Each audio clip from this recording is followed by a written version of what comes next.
Hello and welcome to Breezy Chatter. Today I'm going to be talking about the bold and the beautiful, but first and foremost, thank you to those who have subscribed to my channel. Your subscription is highly appreciated, and let's get started. So it looks like a lot has been going on in these past few weeks. We have RJ, who has returned from traveling around the world, and he is a social media sensation and he's building a brand. And we have Ridge desperately trying to encourage RJ to work for Forrester. And although RJ has some great drawing skills, he made it very clear to his parents that he is not interested in designing dresses. And although that was a hard pill for Rich to swallow, he's quite happy to have RJ back in town. And I can't help but wonder why he's back in town. A part of me thinks he's there to reunite his parents. It's quite clear that RJ is aware of everything that's been going on with Thomas and the CPS call and Taylor's arrival and how that sort of shook things up and affected Brooke and Ridge's relationship. So I can't help wonder if the real reason he's there to correct what he feels is a grave injustice to his parents. I think he's there to bring them back together. And then we also have Steffi catching Hope flirting with Thomas. Now, Hope has been doing the best she can to keep her family intact, to make sure that Liam feels confident and that he can trust her. She's spending time with him. She's making sure that he doesn't feel neglected. And Thomas is doing his best to be on his best behavior. He's being a great father to Douglas.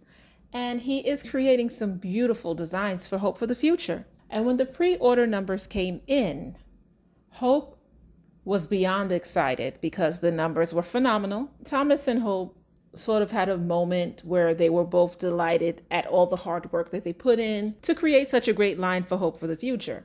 But something interesting happened. We got to see Hope really giving Thomas praise beyond praise. It was sort of flirtatious. She was giving him the eye. She was holding his hands. She said, thank goodness for his hands. And she said, thank goodness for him. And the way she said it, she was it sounded like she was really trying to make sure he knew how grateful she was to have him. And she thanked him for seeing her. And that's sort of implying that no one else sees her. And for someone like Thomas, who has an obsession with her, these are not things that you want to say. You don't want to give him encouragement. You don't want him to go back to the old Thomas. You don't want him thinking that, oh, maybe there's something here. And that's sort of what she gave him when she was thanking him and praising him and looking into his eyes. So Thomas, he let go of her hands. He realized they were holding hands for too long. He let go and he got the hell out of there. And although he dismissed himself, he was in the next room and he was playing back that moment. And I think they both felt something. But while all of this was happening, Steffi got to witness it. She was watching from the other side of the door. And now she realizes that this whole obsession is not just Thomas pulling something out of the sky.